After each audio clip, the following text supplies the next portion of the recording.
เขาจะได้อะไรถ้าเขาทำแบบนี้ทุกวัน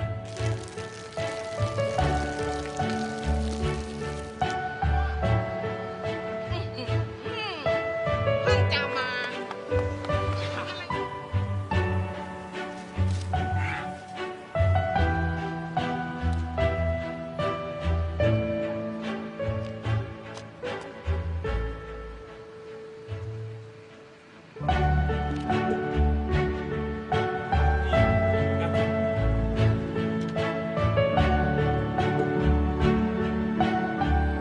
เขาจะไม่ได้อะไรเลย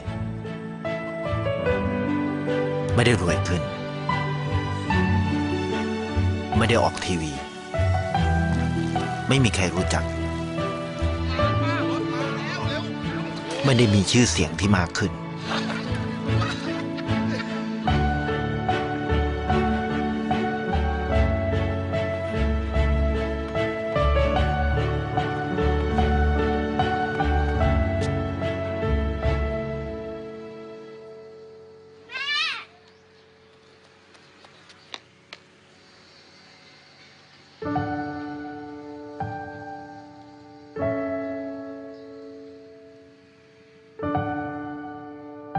เพราะสิ่งที่เขาได้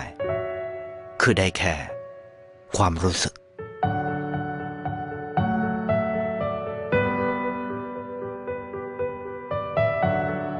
ได้เห็นความสุข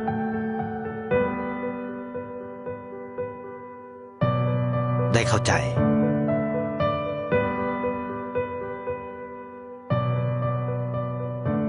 ได้ความรัก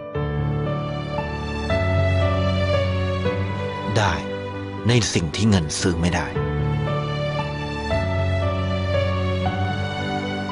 ได้โลกที่สวยงามกว่าเดิม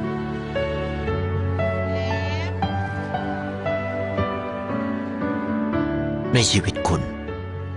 อะไรคือสิ่งที่คุณต้องการมากที่สุด